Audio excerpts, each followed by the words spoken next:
Hi friends, ఈరోజు మా అన్నయ్య నైట్ ఫోన్ చేసి 11 గంటలకు అరే పత్తి బేళ్ళకు బండి పెట్టినా రారా త్వరగా పోదాం అని చెప్పాడు. నేను ఆ రాత్రి 11ంటికి లేచి చలో అని బట్టలు సదురుకొని బండి ఎక్కేశాను. వెళ్ళేటప్పుడు మనం బైన్సాకి లోడింగ్ కదా, లక్షిట్పేట నుంచి పోవాలి. అందువలన లక్షిట్పేట నుంచి వెళ్ళేటప్పుడు ఇక్కడ మన ఫారెస్ట్ చెక్ పోస్ట్ ఉంటుంది. అక్కడ రాత్రి 9 గంటల నుంచి బయటికి వెళ్ళనివ్వడు అన్నమాట లోపలికి.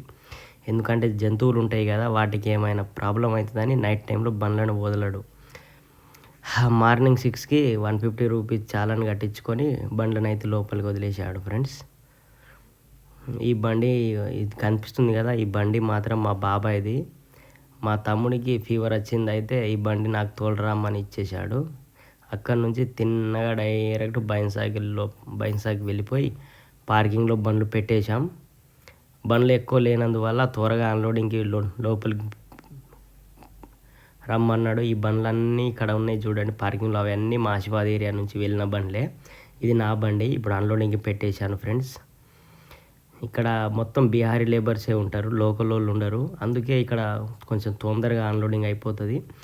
బీహారీ లేబర్స్ ఉన్న కాడ ఎప్పుడైనా కానీ బండ్లు కొంచెం త్వరగా అన్లోడ్ అవుతాయి.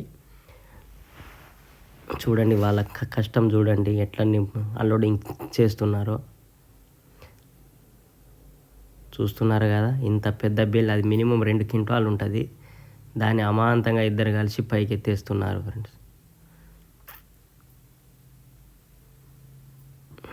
అలా మన బండి అన్లోడింగ్ ముగించేసుకొని అక్కడి నుంచి లోడ్ కాంటా పెట్టేసుకొని ఇది ఇక్కడనే బైన్సాకి అన్లోడింగ్కి వచ్చిన బండ్లు మొత్తం ఇక్కడ సిటీ కాటా దగ్గర కాటా చేసుకోవాలి.